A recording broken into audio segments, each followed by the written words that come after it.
When I was a kid, I spoke Japanese. I went to Japanese classes all the time, and every day my sensei would read us traditional Japanese fairy tales. My favorite one, well, was about a woman who could turn into a crane and wove her feathers into fabric to sell. But my second favorite one was Momotaro-san. This is one of the most popular Japanese fairy tales about a boy who was born inside a peach.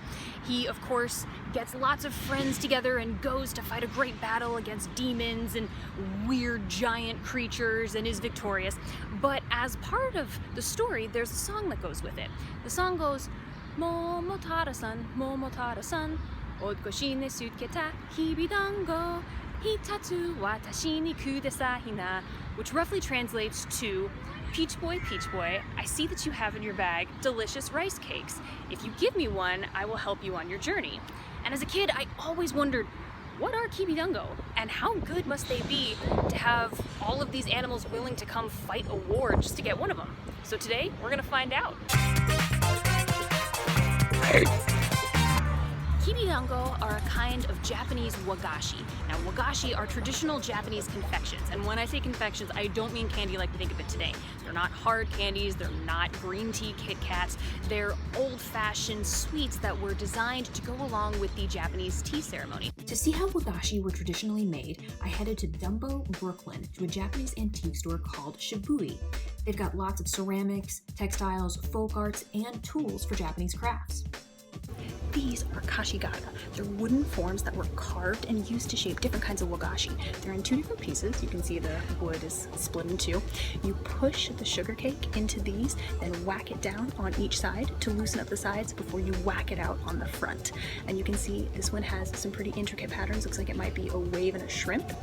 And then there are also smaller versions that come in sets like these for the tinier cakes. You can see there's bamboo and some flowers in this one. After I looked through the mold, I was ready to try some wagashi. So I went back to Manhattan to the store with a reputation for being the city's best Japanese confectionery. This is Minamoto. It's one of the most traditional Japanese confectioners based in New York. So I'm gonna go in and see what I can find. Like a lot of other traditional Japanese foods, wagashi probably actually has its origins in China. During the Asuka period, which started around 530 AD, the Japanese were trading a lot with the Chinese, and one of the things that they brought back was a sort of fried mochi that had soybeans in it. This was a huge hit in Japan, but was only really eaten in the imperial court and for religious ceremonies. Regular people didn't get to access it. At the same time, they did have some sugar in Japan, but it was still being considered a luxury import good, and was primarily used, believe it or not, as medicine. I just left the Japanese confectioner. They didn't have any kibi dango. They told me to go to a Japanese grocery store, so there's one about 6 blocks away, so that's where I'm going now. Fingers crossed that this will actually have it.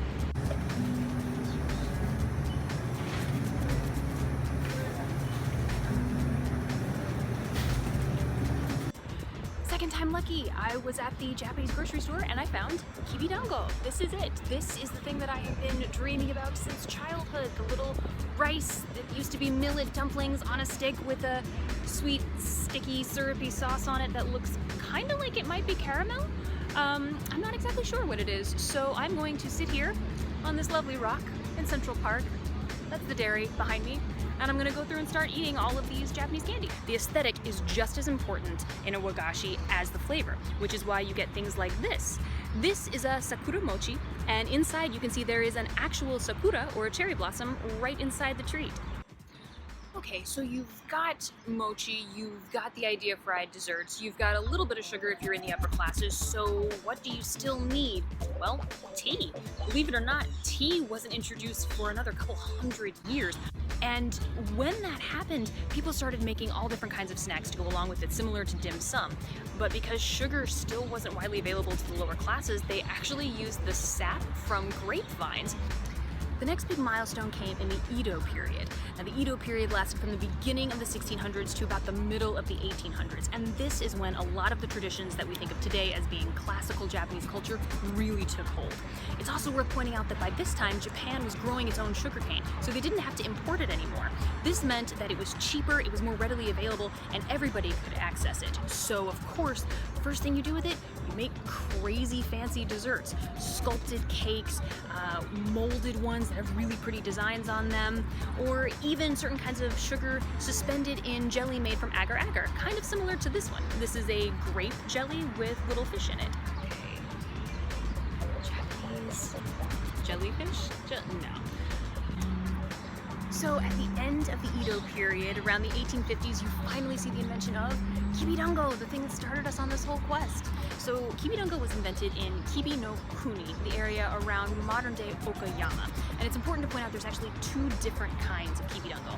The original, the one invented in the 1850s, was a savory millet dumpling, but the ones you see today, like the ones I just held up, they have no millet in them at all. They're made out of glutinous rice, similar to a mochi, and they have a really sweet, sticky sauce on them instead. Yes! Alright, finally, my first Kibi Dango, the food that I've been wanting to try since I was like 7 years old. I am insanely excited about it. Look at this. There's this drippy sauce all over it. Oh, this looks so good. I'm very excited to try this. Here we go.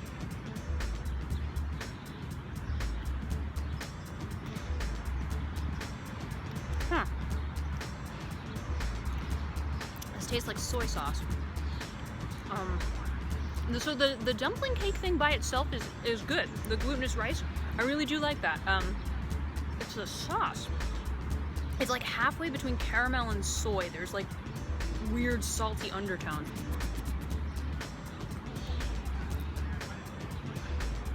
It does not grow on you. No, it does not. I would not fight a monster for this.